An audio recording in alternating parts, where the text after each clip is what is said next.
I think it's one of the toughest things to feel like you've lost your motivation. And if you felt like you've lost your direction, what's one step I could take to get closer to the dream? This offer was more than double what I was making in my previous job.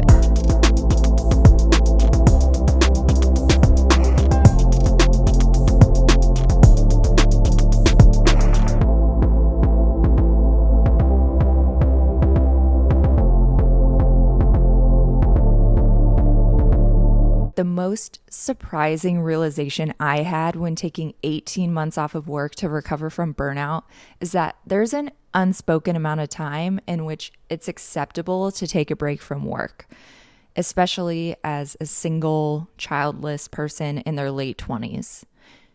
3 to 6 months off, no problem. It's basically an unpaid sabbatical. 6 months to a year off, that's pushing it, that's risky. Anything over a year off, people are spiraling. People are coming up to me being like, why don't you just take something, anything? The job market is changing. It's going to be so hard to find a job. You're a red flag. No one's going to want to hire you because you've taken so much time off of work. This commentary was coming from everyone in my inner circle, in my outer circle, and it took everything I had to drown out the noise, to go inward, and to focus on rebuilding myself. And if you're listening to this episode, I know that you too are on this journey of recovering from burnout, and you're trying to figure out what your next step is. You're in the right spot. Secret Garden is our safe haven away from all societal expectations, anyone trying to project their fear onto us and our lives. And this is a space where it's okay to not have an answer to the question of what's next. I am now over a year and a half beyond this chapter of my life. And so my goal today is to show you that it is absolutely possible for you to get to the other side of burnout and land in a spot that you are so excited about, in a spot that feels so aligned. Now, I'll start by giving a little bit of context into how I even got burnt out in the first place, because I think it's important to understand, like, okay, what about the environment was harmful to me, or what kind of put me in this spot of feeling burnt out? And for me, I just was working in an environment where I felt very unseen and unsupported. I had a high volume of work, not enough support, and I didn't really feel like I aligned with anyone at the company. Like, I wasn't resonating with anyone on a friendship level. And so it made it really difficult to have my own little support system within the company. And I was just receiving a lot of negative feedback. And, I wasn't necessarily receiving that in previous jobs. And so this was a new thing for me. And we were in COVID, and I was also like working out of my bedroom. And so my desk was right next to my bed. And so I would be sitting at my desk when I would receive negative feedback. And then I'd go to sleep and be like staring at my desk and thinking about the negative feedback. And so it just was this perfect storm of like constantly having to be reminded of and having to face negative feedback, and made it seem like there was never any positive feedback, or when a piece of positive feedback would come, it would just almost feel like a backhanded compliment because it was so rare. And that put me in a really, really tough spot. And I just started to have a really hard time seeing positivity anywhere. So it just got me to this place of feeling so burnt out, in the sense that I was feeling such a loss of motivation, and I was getting stomach aches, and I just, I was having difficult times like falling asleep and staying asleep, and I just couldn't care anymore. You know, I was losing my interest in excelling in work, losing my interest in doing well at anything at all. And I think if you're in this space right now, I can absolutely relate. I think it's one of the toughest things to feel like you've lost your motivation. And if you've felt like you've lost your direction, that's an extremely tough place to be in. And I totally understand. I think the beautiful part of all of this is like, now you can rebuild yourself. Now you can really sink back and figure out, you know, how do you get your motivation back again? How do you kind of rebuild a sense of direction? And it'll probably be a direction that's different than where you were going before. And that's all part of the journey.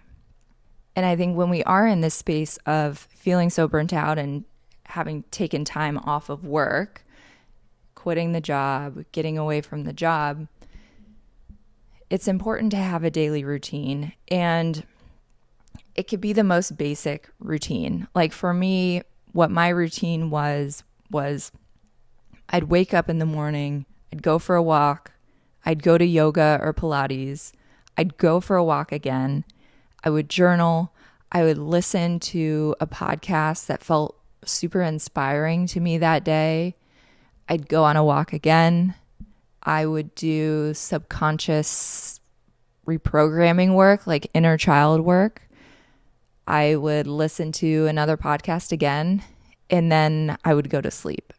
So it was this constant like connection to nature, moving my body, expanding my mind, just following whatever was exciting to me that day.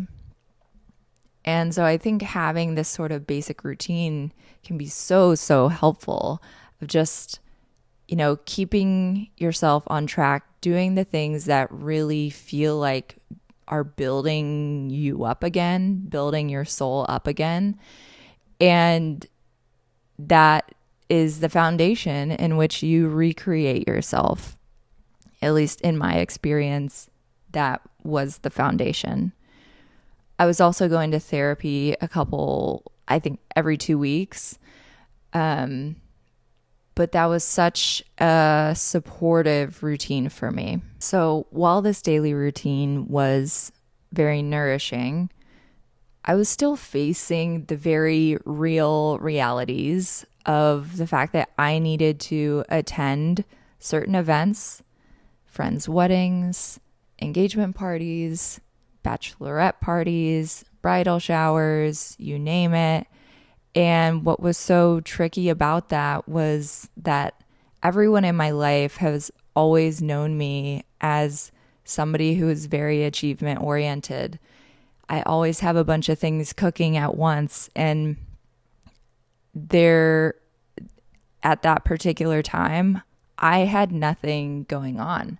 I mean, I was so focused on just rebuilding myself and trying to understand, like, who am I and what am I truly about and what matters to me and what makes me feel confident. And I was truly in a time of just like rebuilding my self-worth. But where that got to be so tricky was in these social gatherings and people coming up to me, and just, I had this realization of like, oh, no one knows what to talk to me about because I don't have a job, so they can't ask me about work. I also don't have a partner, so they can't ask me about my partner. I'm living at my parents' house, so they can't ask me about my apartment.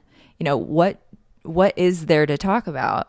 You know, somebody would really have to dig deep to ask a question, and they just weren't doing that. So, you know, I think that was a really tricky part, and you know, something that we all kind of have to navigate. But I think, you know, throughout all of that, it's important to kind of remain focused and not let that get to us too much, and kind of, after we leave the event, sort of reground ourselves in like, okay, what am I using this time to do? And for me, I was so focused on disconnecting my identity and my self-worth from my career, because before they were like totally wrapped up and intertwined. And I think how I started to do that, yes, I was doing a lot of subconscious reprogramming work and inner child work. But I also really started to anchor myself into things that would remain true about me no matter what external thing was in my life, a job, a partner, a home, like anything. So I'm kind, I'm genuine, I'm a good listener, I'm very passionate, I can solve any problem that comes my way, I'm a risk taker, I'm creative. I've started listing out like all of these things of no matter what, these will always remain true. And I think this type of thing is really helpful even when you're going through a breakup, of like having to kind of sharpen your focus and kind of reground yourself and rebuild your identity after breaking up. And if you're listening to this and you're tracking like, okay, yes, I've also been doing all of these steps and I've been working on myself and I've been kind of diving into the depths of my soul to understand like, okay, what got me in that situation in the first place? And how can I make sure it doesn't happen to me again? Then it comes to the question of, what might you want to do next? And I know for me, it probably took like 9 months before I really like felt energized by the thought of figuring out what's next. And so I think that timeline can change for everyone. It's different for everyone. So if you're on a slightly different timeline, no worries at all. But, once you're ready and once you get to a place where you're kind of energized by what a next step could be, for me, what I was kind of stuck between two worlds. I was in this very black and white thinking of, so before I was working at an advertising agency, and I had only ever worked at advertising agencies. And so in my very black and white thinking, I was like, I'm done with advertising forever. I don't want to do anything with that ever again. I'm done with the corporate world. Like, I was truly at a point where I was just like, I'm done. And on the flip side of that, I was also like wanting to pursue like my creativity and my creative projects and like really build something for myself. And so I was stuck between those two worlds. And as I took more time off, the thing that I kept coming back to, I think that the toughest part about all of that was realizing that I cannot create from a place of scarcity. I can only create from a place of abundance. And what that means and how that translates to a job is like, I need to have a job, a steady source of income in order to create from a place of abundance, because it was really difficult for me to even sit down and think about being creative when I didn't have a job and when I was kind of, in a way, constantly facing this like scarcity mindset. For me, I started to kind of reframe it as, okay, maybe I'm not in a place right now where I can fully create from a place of abundance. So how can I build a stable foundation for myself so that I can create from a place of abundance? So then I started thinking about this concept of like a bridge job. So what is something that I could do that kind of like inches me closer to what I ultimately want to do? And, for you, this could be, whatever, like fill in the blank, but just think about like, okay, what job did you have before?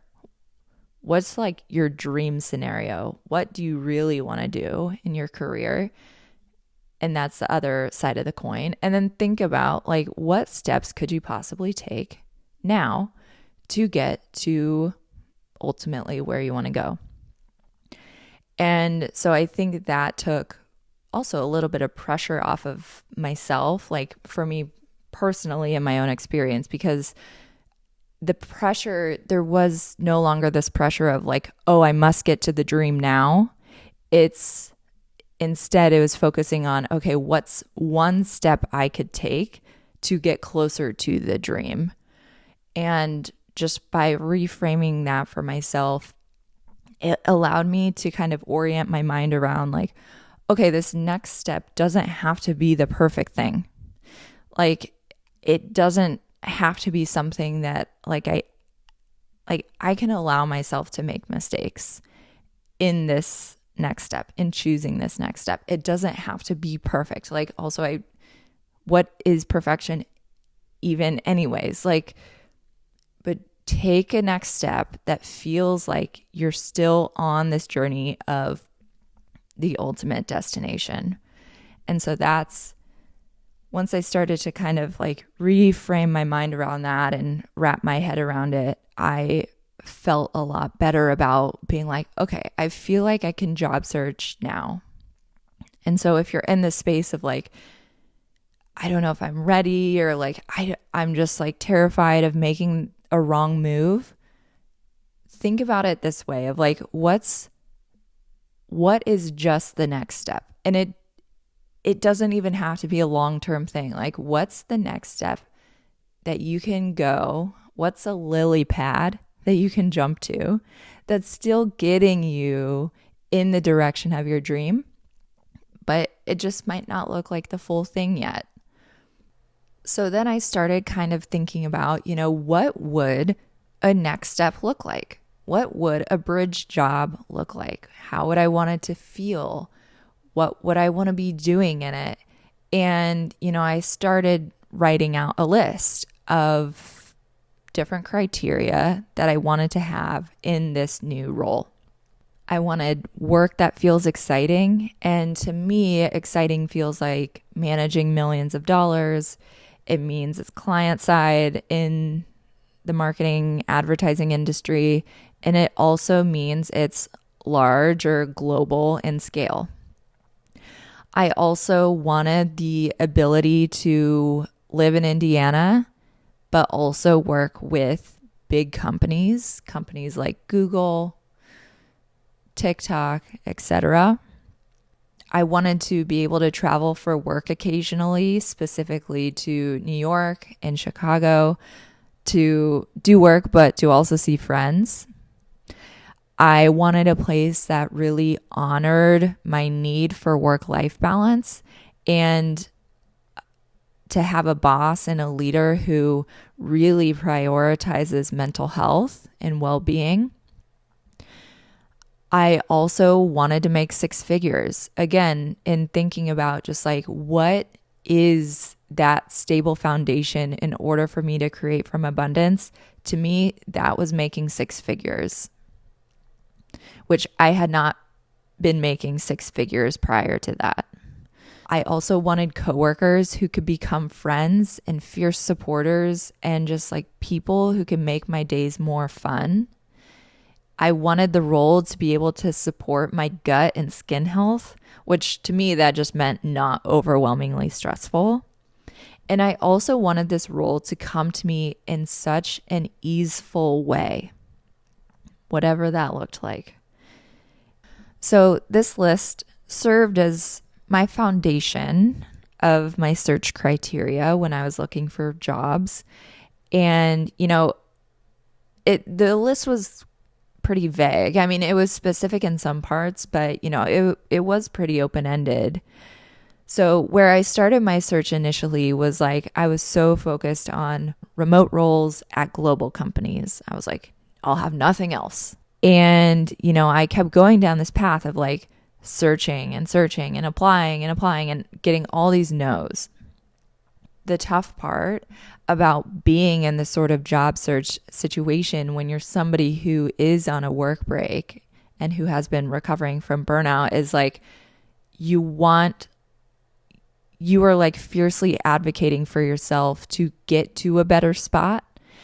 And so it can be, as a result of that, it can be, the natural approach to have a very rigid view of like, no, this is what I want. I'll have nothing else, because I believe that this is what I want for my next step.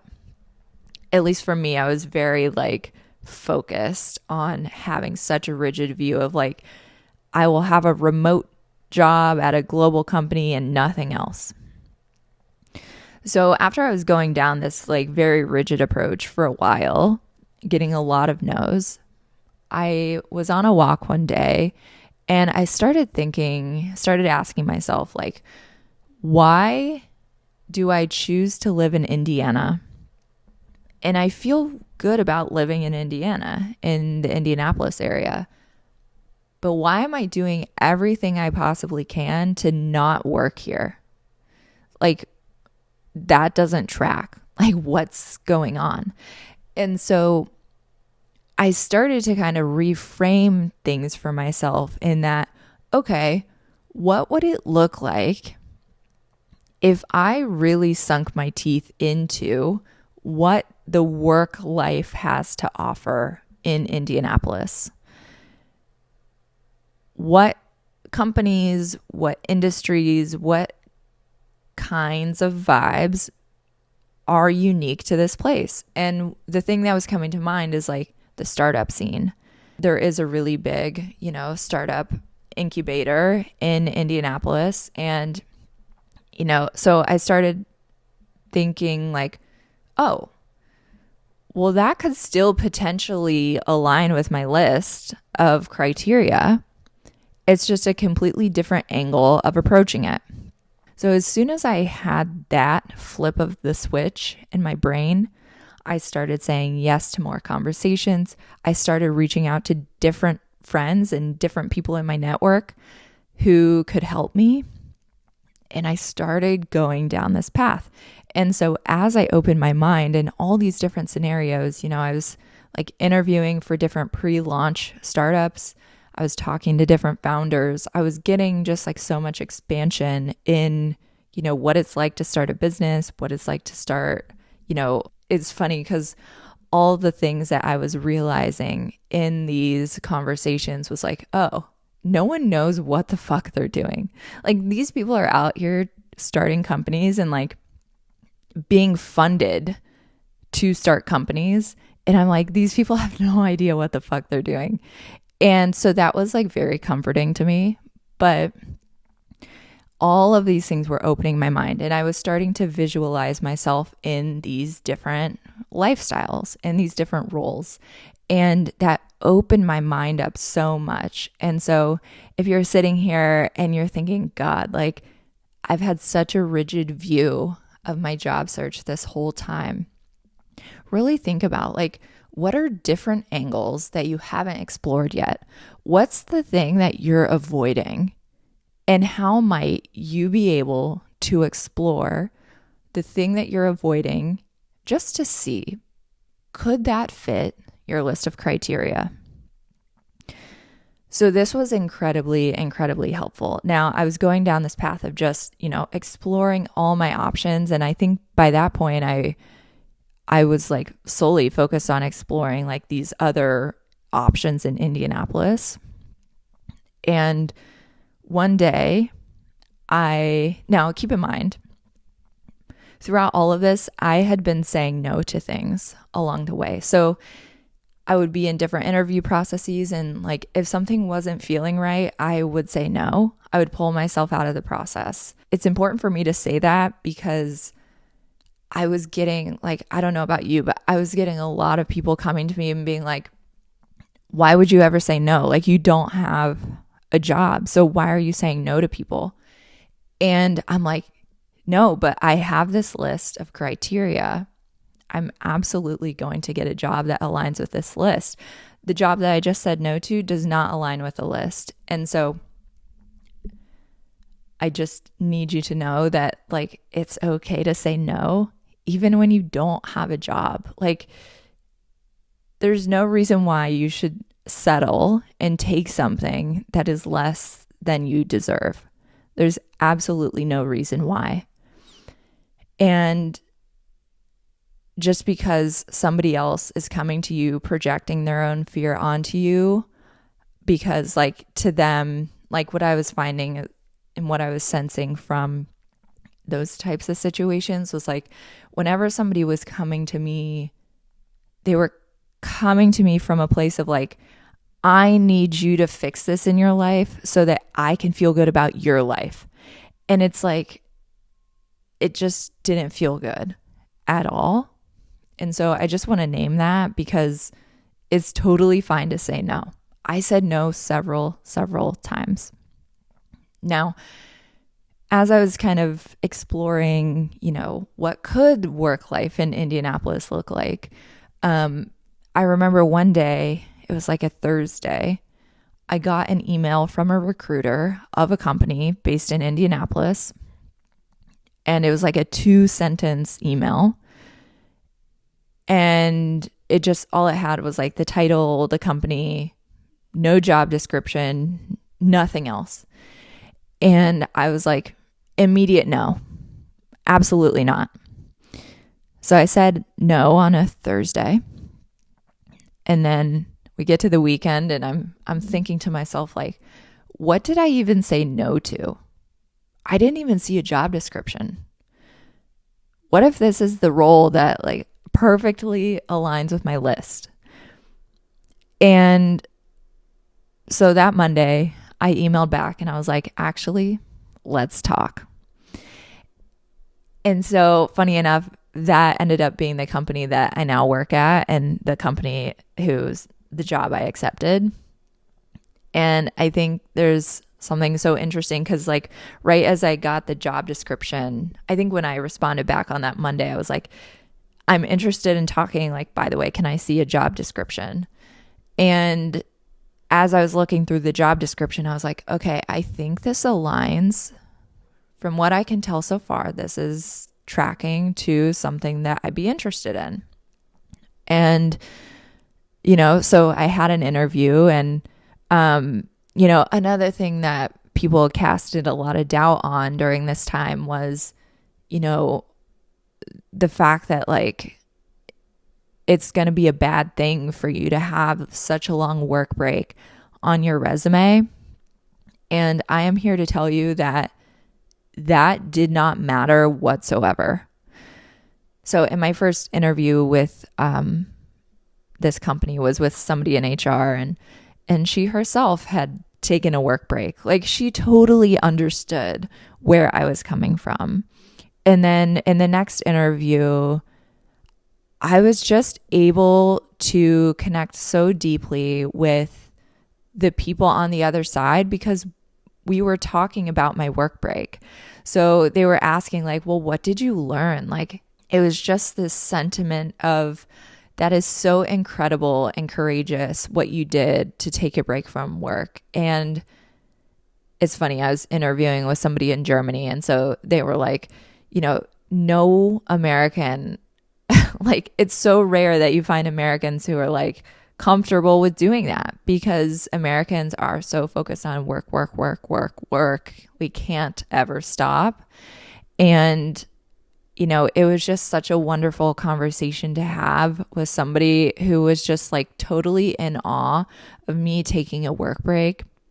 And so I want to share that because people have such doom and gloom stories about it being so difficult in the interview process, but that couldn't be further from the truth for me. Like having a work break gave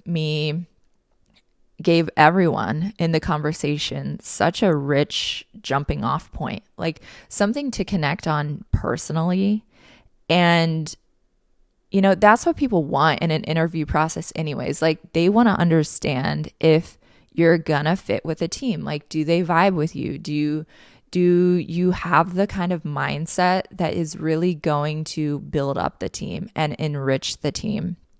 And it's interesting because like even being on the other side now and having to interview people, it's like all we care about is like we do not care about any sort of work break. Like all that matters is like, are you gonna like really add to the dynamic of the team? Are you going to just really excel from just like a personal standpoint, in connecting with people. Like, how can you do that? And so it's so interesting because so much of society places such emphasis on like never having a break from work. But actually what I've found is like you taking a break from work makes you such a more interesting human because you've been through some shit and you've overcome some shit. And now you're coming at like problems differently because you're coming at your life from a different angle. And so, I think there's just so much value in taking a break when you need to take a break because you're only going to approach your next step from a more evolved, more up-leveled place.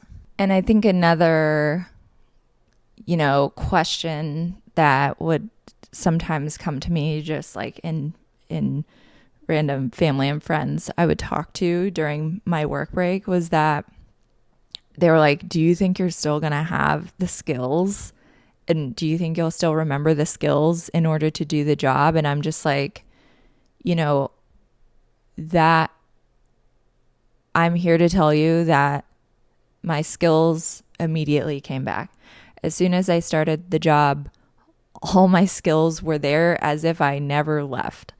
And even better, like I was able to approach everything from such a clear, sharp mind because I had done so much work on myself. I had allowed myself the time and space to rest. And so I can now approach problems and relationship dynamics differently in the workplace. And it was, really, really beautiful. And there were some very real things too that I kind of had to work through just from like an energy, like spending my energy standpoint of like going from 18 months of not working to then working. It was just, I had to go through this period of like intense exhaustion, but not from a standpoint of, this feels bad. It's just like, okay, my body is ramping up again. So I had like my hands hurt at points and, it was just a little bit taxing, but as my body ramped up, it was totally fine. But so you may be wondering like, okay, at what point in the process did you realize that this job was your full list? So I probably had 4 different interviews at this company.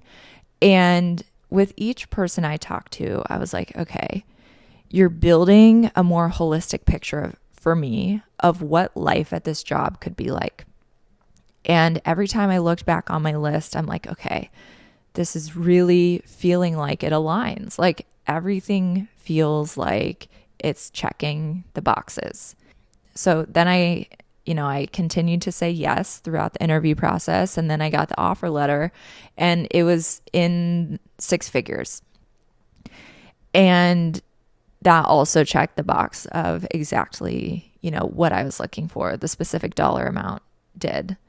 This offer was more than double what I was making in my previous job. And I think it's so important for me to say that out loud because there were so many times when I doubted whether or not that was possible. But anytime I would see an example of somebody who did that, who took so much time off of work and then in the next role, they like over doubled their previous salary and previous compensation, like that was huge for me. And so I just want to name that for you because it's absolutely possible. And you can do it too. So, everything was tracking, like everything ticked the boxes. And so I said yes to the role. One of the coolest parts about taking time off of work to recover from burnout has been just in starting a new role again. I was already starting from a place of like I had kind of pre-built my brand, if you will, at this company because it's like I'm somebody who very much cares about well-being. I'm somebody who, when I say something is too much, I mean something is too much and something needs to change when I say it's too much. And it's just really kind of setting the expectations early of like, I am somebody who says no. And I think that has been really key for me just as I've been, back in the workforce and trying to manage like my own mental health. I think it's also really helped that I've had a boss who's just tremendously supportive in just people's mental health. And like, I really feel like that's her number one priority with her team is like making sure that people are okay in their mind, in their spirit, in their heart.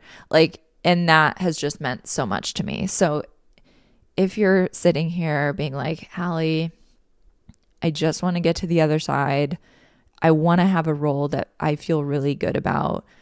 Know that you can absolutely get there. So think about the steps. Where have you been being so rigid? Where can you open your mind a little bit more? And, what I'll also tell you is the funny thing is that this company that I ended up in is a remote role with a global company. Like it's the exact rigid view that I had in the beginning. But in order to get to this place, I had to kind of go on this scavenger hunt and on this adventure of looking at all the different options. So know that you can absolutely get there. Really think about what rigid view do you have in your mind? How can you start to be more open to different things that you haven't been considering thus far?